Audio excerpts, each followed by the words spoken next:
Live. Welcome to this week's Viral Cash Flow podcast. We are here today with Lorraine Kamisha. I Hmm? am Jenny Marie, Nostalgic Virgo Online, and we are missing our director this afternoon, Jessica Joss Speaks Digital. Your presence is Miss Jessica if you're listening in. We are the Viral Profits Academy, where we teach entrepreneurs how to go viral and profit on social media. In this 30-minute episode, we'll explore the latest viral topics, and there are quite a few today that have been trending. There is no special guest, but then we will get into some of the viral trends that we're seeing in the creator economy. So, you Right. ready, Lorraine? We're ready. Let's get into it. So this we just threw this in the Runner Show today, but we'd be remiss not to talk about it. The TikTok ban has been signed off on by Biden, the House, and the Senate. What I find interesting, Lorraine, is that every headline says may be banned or potentially banned. And we're talking 6 to 9 months out. But that's a lifeline for a lot of creators, including yourself. So I'm going to pause and give you some time to react to what we're seeing in the news. Meh. I mean, as somebody with a background in sales, pretty much what I do is sales. Social media is, I'm saying, like every day is a new change. So, at this point, I call myself the queen of workarounds. When one thing stops, another thing starts. I do think that I'll be interested to see like where the traffic flows. That's my thing, just seeing where everybody is going to go and what everybody is going to do. But I've been working on workarounds for a while now. I've stopped putting my eggs all in one basket a very long time ago. Thank uh, you. so TikTok is my biggest platform, but as somebody who's a viral marketing strategist, like I don't, if I can do it in one place, I can do it in the other. It's not really that crucial for me. One thing, I actually think I'll make more money because I know for a fact that I need to be on YouTube more. Um, and I don't know, TikTok has just been my flow for the last, 3, 4 years now, 4 years going strong. And it's just a place that I enjoy the most, not necessarily the most for long term. I do feel like if you are a content creator, you're looking for that long term. You're looking for, to make it a career. You definitely should have YouTube as a part of your strategy because that's what it brings you. So on that note, like I'm not really scared. I've been running YouTube shorts for a very long time. I know how to create shorts. I know how to create long form content. So I'm not really scared. We have a question. Sonny says, "So you really think the ban will happen? It won't get sold." I can't call it. I really think It's wild. That's what it is. Because, and I understand where China's coming from. Call me whatever you want to, socialist, whatever, right? However, there is a huge implication of censorship here, right? Either do what we tell you to do, or or sell it to us, right? Sell it to somebody else. Now, I am hearing and reading, Sunny, that there's a partnership with ByteDance that may be the most problematic piece with TikTok, and so they may divest from that. But TikTok CEO Sue Chu, I believe is his name, uh, says he's going to fight it. So that 6 months could turn into a year, right? right. Because he's going to fight it. It's going to go before, probably the Supreme Court or whoever. And we'll probably see a longer timeline than what Right. we're anticipating. All right, so I want to tell everybody, because I teach a lot of TikTok strategies, especially for businesses, people who want TikTok shop is my thing. We've come together as a collective and started, our academy, our Viral Profits Academy, where we're teaching people how to monetize on different platforms, and TikTok is one of those biggest ones. For those of you who are still out there trying to monetize on TikTok, or even if you are currently monetizing on TikTok, don't let this stuff stop your bag. Like my bag is not stopped until the bag is stopped. You know what I'm saying? Like we got 6 months to 12 months. There's still a lot of money to be made. Like in January this year on TikTok Shop made 6 figures there in a month. You've got at minimum 6 months probably even more than that, because the way that this can go back and forth between the Supreme Court and all that stuff, like it could be years. Don't sit on your behind and be like, oh, well, I'm not going to do this because, you know, they're going to do that. Honey, I'm going to be making money on TikTok until the day that until it disappears. Okay. Absolutely. Absolutely. You know, I'm with you, and I will agree. You are the queen of pivots, right? And so I know we saw it happen with Facebook, and you got to get it, and you got on TikTok. Bro, I've right? been pivoting way before Facebook. Like Facebook, I think was one of the times where, you know, because everybody was so involved with it. Like it was when the whole monetizing on social media by the platform. Okay, because I've been monetizing myself on social media online for a very long time before all that happened. But I was kind of transparent about it because as somebody who was an early adopter of that monetization and getting Reels bonus and those types of things, I know that people didn't see it for what it was. At the end of the day, if you are on somebody else's platform and they are monetizing you, you technically work for them. They have their rules and regulations, they have their, you know, violations and all that good stuff. So you got to understand what's coming up. When that monetization thing dropped, a lot of people were like, oh, it's free money and all da. And now you see that it's a full-time job. So I was very transparent about that because I wanted people to realize that you have to protect yourself from these situations. Absolutely. No, absolutely. I completely agree. So, Sunny, you know, it may or may not happen. Again, I am very intrigued by the headlines of potential and may be banned, even after it's been signed off by, you know, the House, the Senate, and President Biden. So I think there's more to come. But the message is to get in your bag and, you know, monetize yourself. So that's what we're taking away. Absolutely. All right, y'all. So here is the topic for the culture. Our friend Miss Beyonce. So Lorraine, I know you love B. I'm a Virgo through and through.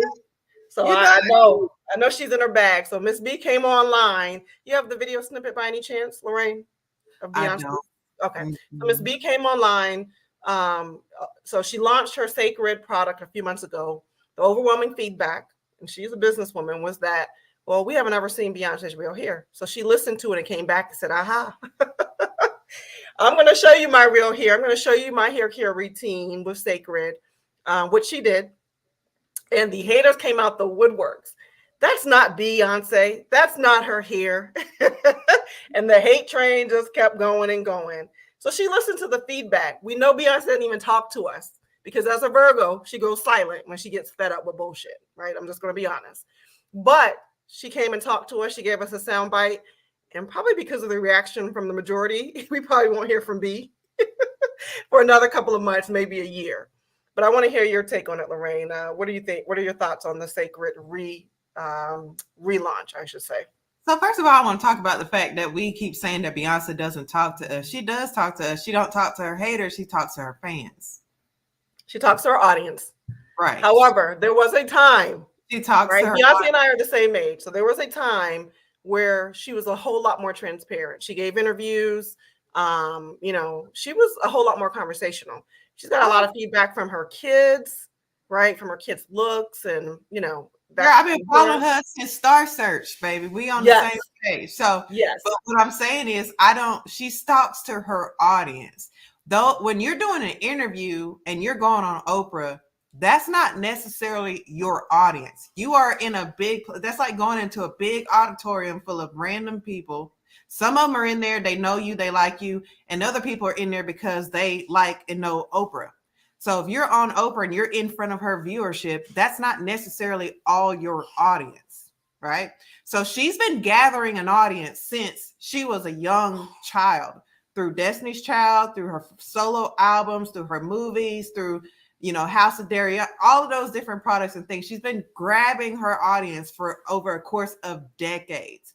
She doesn't do interviews and things like that anymore. No, she does not. So she's not talking to the masses anymore. She's having conversations with her audience through her music, through the tours. people, if you're a real fan, you've seen Beyonce's real hair long time ago. Because she's been showing us that for a very long time. So I don't feel like it's a case of where she doesn't talk to her audience.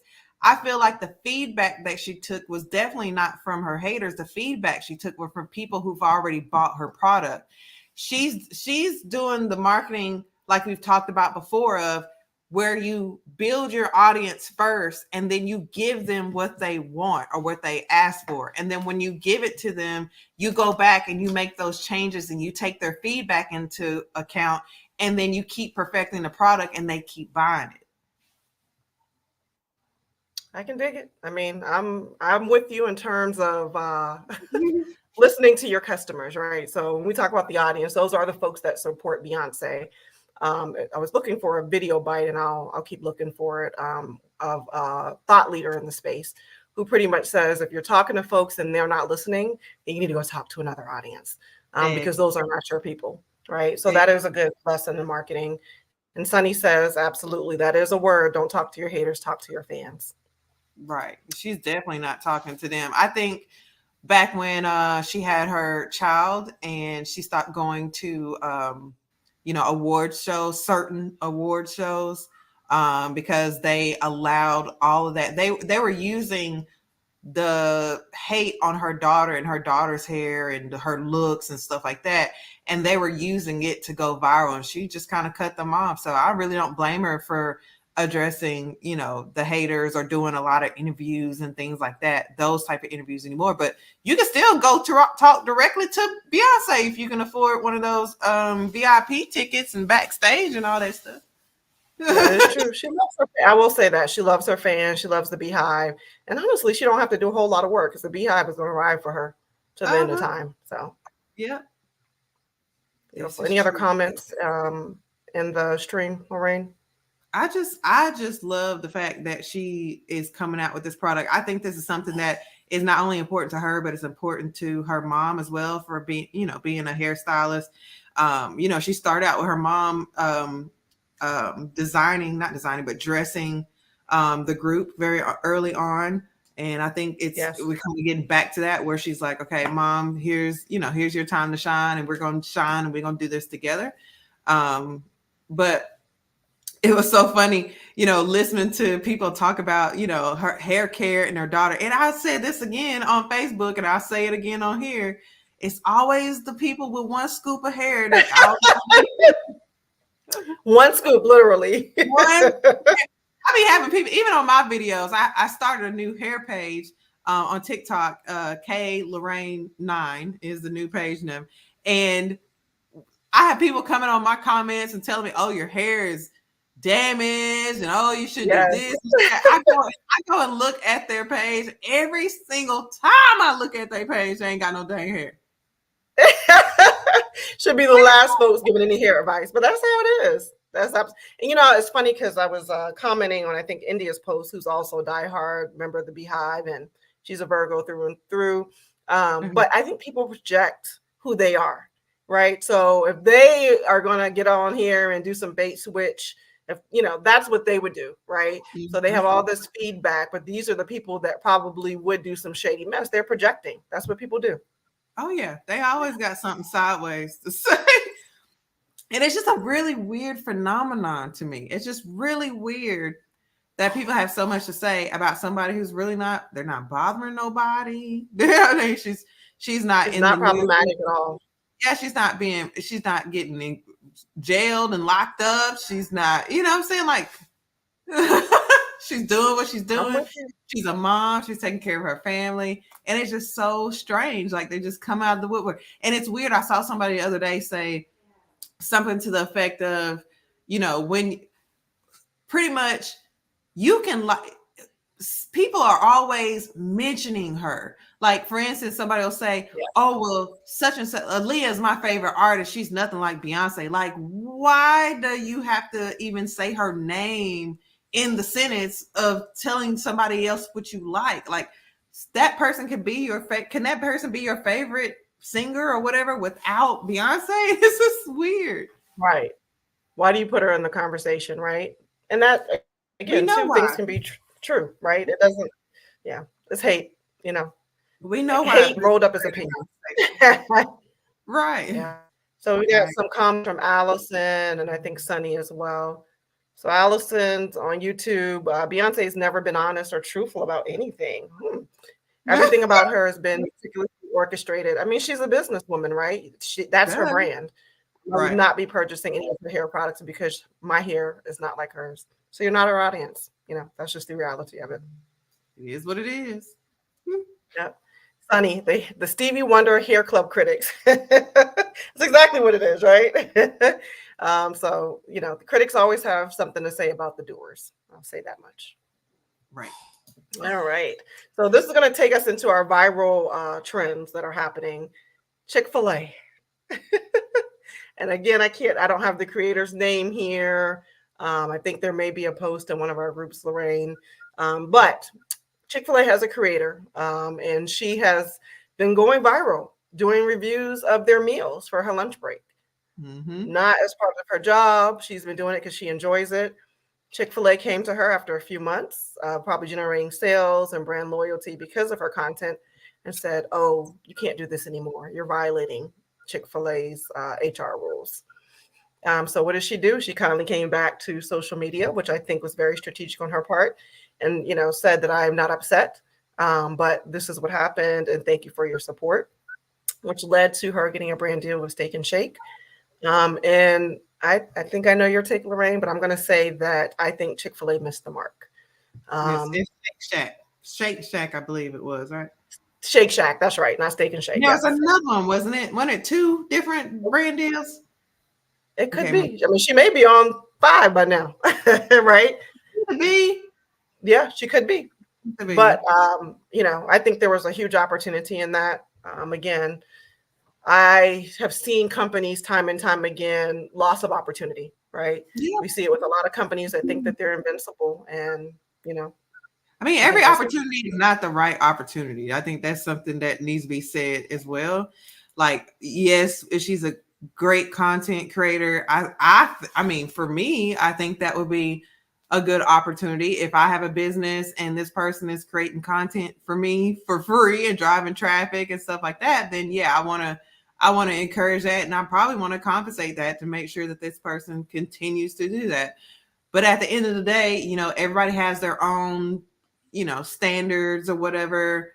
Chick-fil-A has been known to be a certain way. Let's just put it that way on certain issues.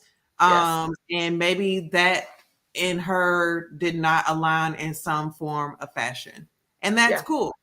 But that's why we say, hey, if you're creating content, create the content. You know what I'm saying? Just keep creating the content, because there are people out there watching. I get 100 and something messages a day, literally invites a day from TikTok Shop and different brands reaching out and, hey, we want to send you product. We want to do this. We want to do that.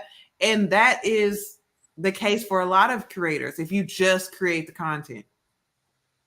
I agree. I mean, we've seen one of our creator friends who, you've mentored and has become a good friend of ours, Nikki. So she posted a 30-second, I think less than 30-second video of her wearing Target's tennis skirt, just trying it on in the dressing room.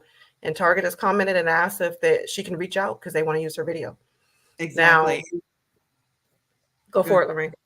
Oh, I was going to say that's actually become a part of my strategy. I've got a trip to Target planned this week to go in, put my makeup on, do my hair, and just go in the dressing room and start trying on products. I just came back from Sephora doing the same thing.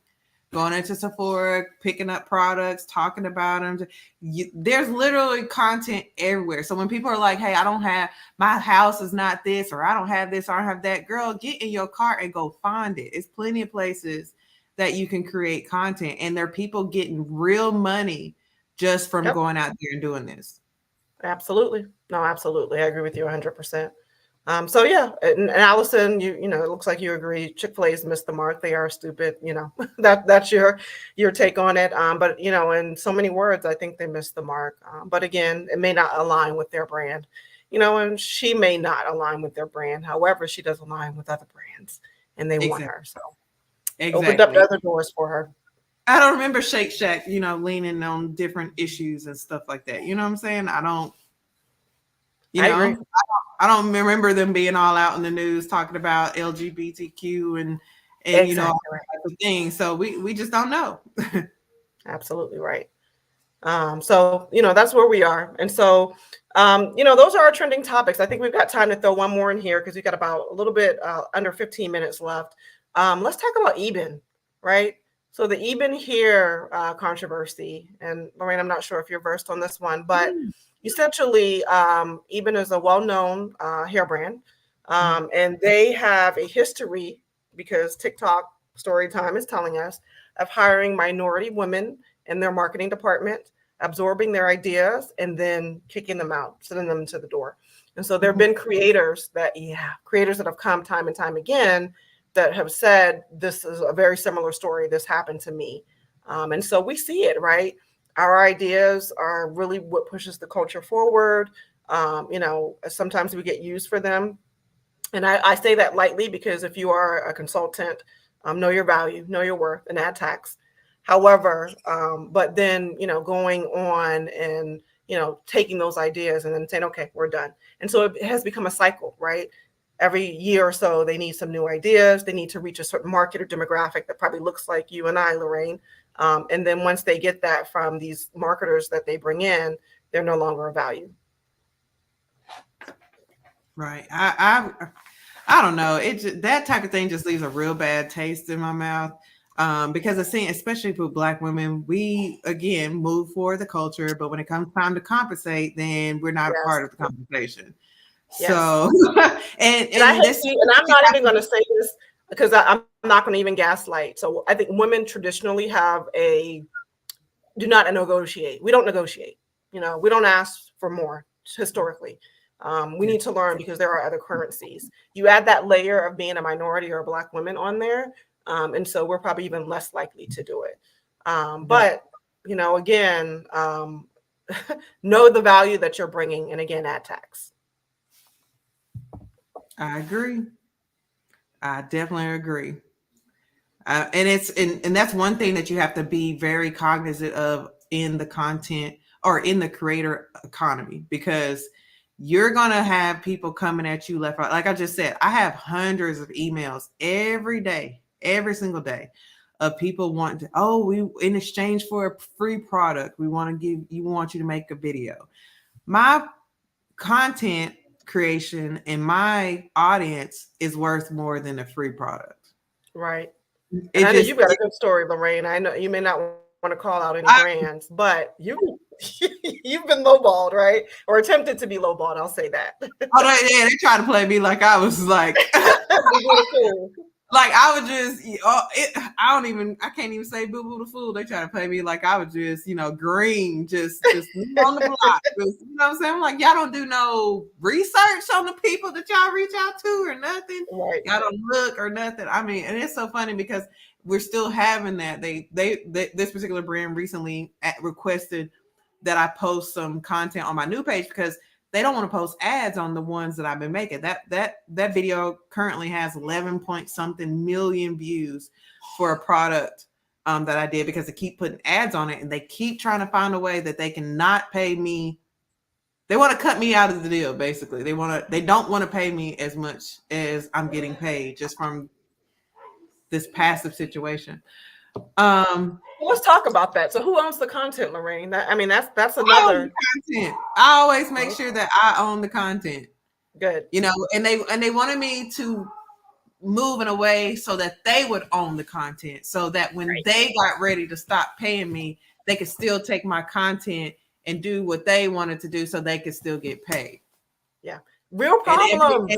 They ghosted me for a while. They ghosted me for like 3 weeks. They requested me to do 3 videos, and they were like, we're going to pay you X amount of dollars per video. It was still too low, but I got some stuff working. So I said, you know what? Cool.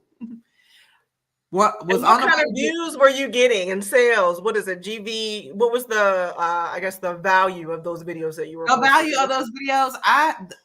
that particular brand has probably paid me $50,000-$60,000 in like the last 2-3 months. And I would have to go back. How much have you generated for them though? For them, hundreds of thousands. Man, I can look it up right now. Let's look. Yeah, let's take a look. I've been banned. Just to give you an idea, I've been banned from promoting on that TikTok account for the last 2.5, almost 3 months or something like that. And I am still the highest rep or the highest generating rep for one of their products. Just from the content you previously created. Just from, and it's still paying me up to $1,000 a day, and I'm banned. So if that gives you any idea of, how much product I've sold for them.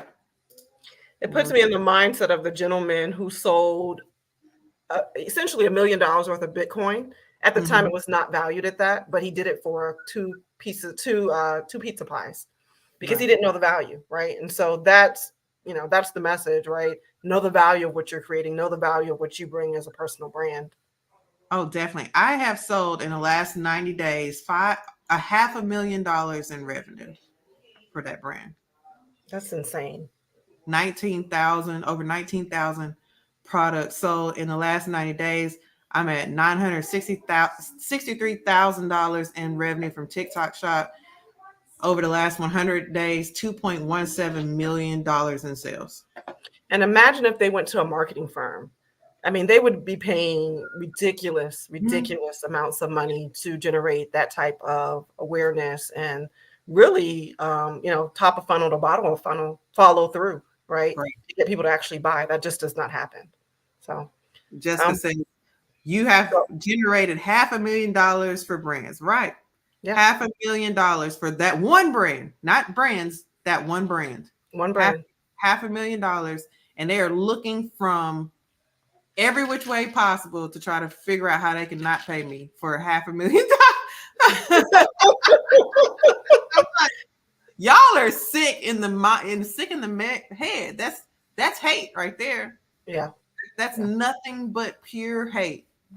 I'm making money, you're making money, you still trying to figure out how you're gonna cut me out of the deal.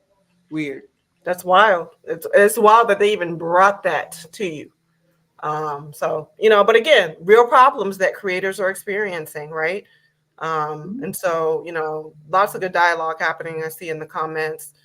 So Jessica's asking, how much of that did you get?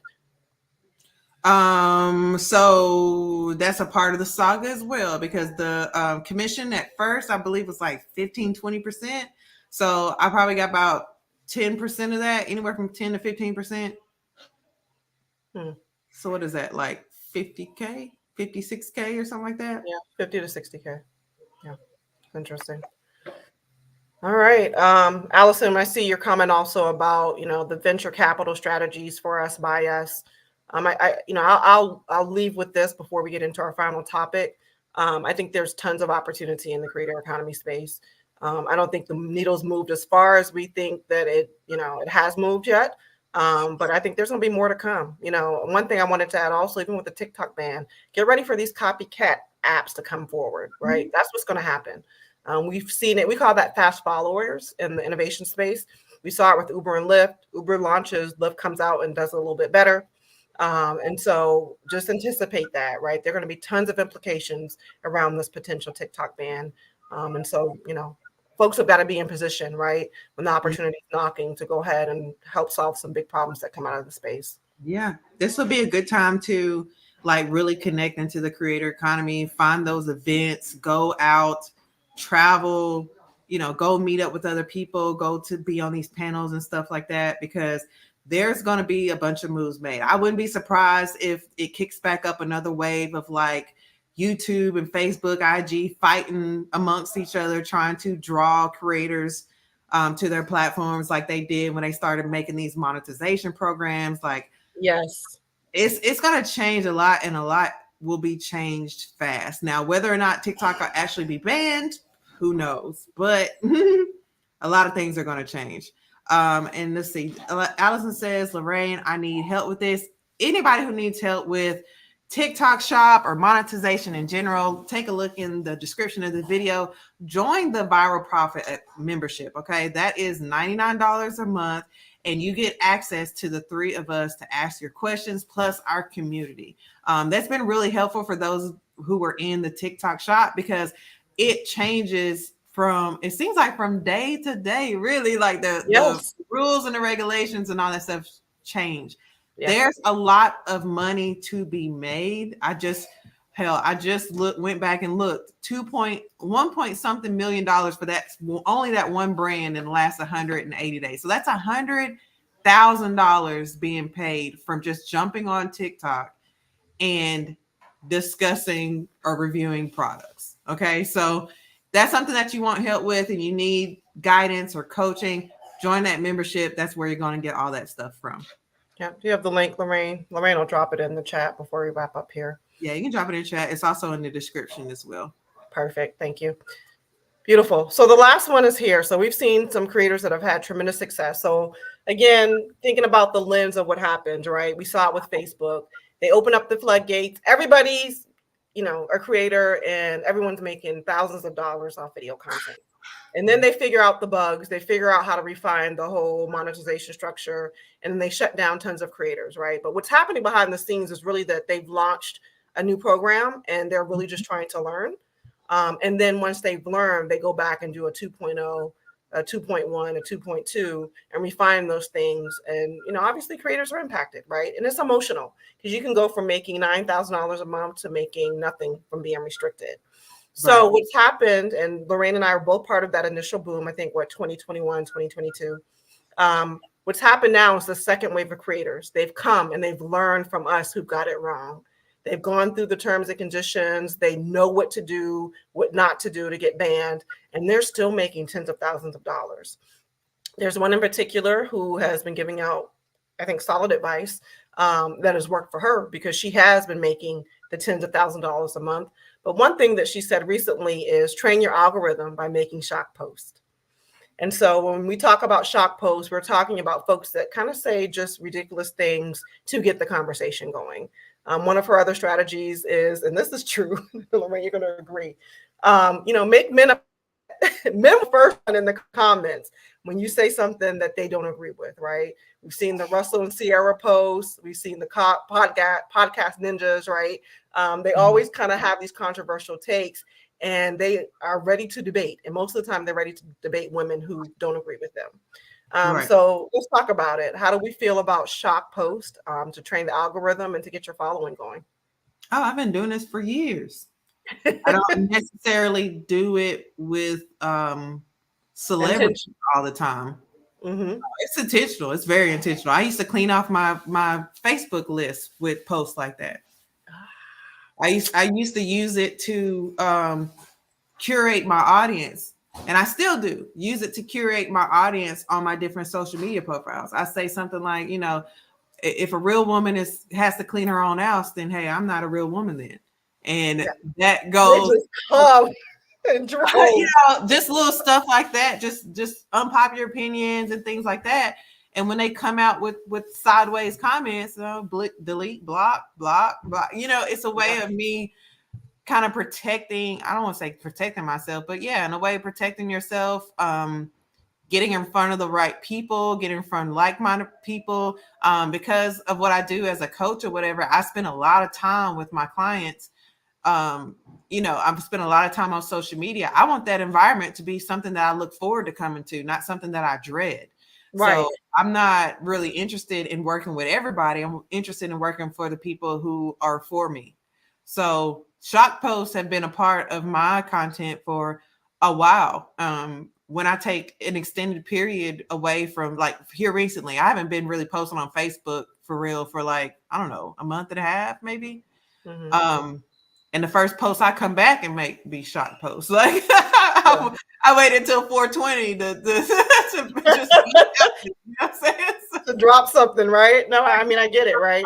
Always. And it always turns people up because I don't know, I guess I give off this vibe or whatever, and people don't, yeah, I do. They don't know that. So they kind of shocked. So yeah, I'm for it. The problem I have with it sometimes is who you use for the shock post. Like I just said earlier, Beyonce dissing herself from a lot of the awards programs and, you know, different news outlets and channels and stuff like that, because they were using her child as shock content. Yeah. Okay. So when there's a way to do it and there's a way not to do it. I see that there are celebrities, like you got the JTs, you got, you know, the Carishas, the Diddy, all the who else? Meg Thee Stallion. They've been doing the twerk contest for the last, like, what, 3 weeks or something like that. All of that is shock content. So if you've got people putting it out there and you can use it in a strategic way to bring traffic to your page, that's one thing. When you got innocent kids and stuff like that, and you're turning that into shock content, that's where I'm like, no, that's a bit much. Yeah, no, I agree with you. No, it's interesting because, and that's one thing, you know, I really want to get better at is weeding out the folks that really are not my audience, right? Mm-hmm. And one thing that I've learned and will continue to do is blocking folks, right? Yeah, because you should never be scared to post your opinion on your page. Nope, use your block button. And I'm not saying I block everybody who doesn't agree with me. Right. I block people who you can tell are waiting for that moment where they disagree to say something sideways. Right. There's a difference between people that I've realized in the last couple of days on my TikTok page, because I said something about the 4B movement while being engaged and stuff like that. I've had a few people that have been following me for years jump on there and just come completely out the side of their necks. Okay. When those types of things happen, you hit that block button. They have shown you that they're not a fan. They're somebody who's waiting and looking for your downfall. You don't want to interact with those people. I love it. All right, guys. So that wraps us up for the day. We've hit on, of course, those trending topics from the TikTok ban to Beyonce to Chick-fil-A, and then the Eben hair products, along with just, you know, this last topic around shock post. Again, Lorraine Kamisha, I'm Jenny Marie, and our director, Josh Speaks Digital, is in the comments. Looks like we have a final comment from Kiana. I just need to know how to be an affiliate. Kiana, please look in our description. There is a link to join our Viral Profits Academy, where Lorraine, Jessica, and I will make ourselves available to help you get started as an affiliate on TikTok. Yeah, let me go through what's in the description real quick, because there's a few different things, especially if you're looking at TikTok affiliate. There's a list of our highest paying products for those who have lower follower counts. So these are more so like the higher paying viral products.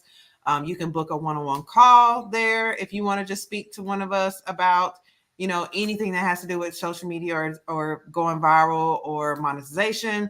There's a copy of our 5 most viral TikTok hooks. I believe there's a link for up to $50,000 in business credit. So go ahead and take a look at the links in the description. There's a ton of good things there. So that if you are looking for help, you can grab that as well. Beautiful. And congrats, Kayana. I see that you just got accepted to TikTok Shop. So lots of learning for you to come.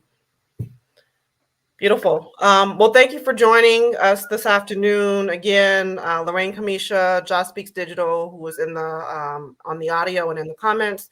I'm Jenny Marie online. We are your Viral Profit Pros. And so thank you for joining our podcast. Remember to subscribe, rate, and review us on your favorite podcast platform. We're also streaming live to YouTube and some other social media platforms. Make sure you join us next time on our journey to decode viral success, and keep riding the wave. Hopefully we can get you turning those clicks into cash. Bye-bye. Bye, guys.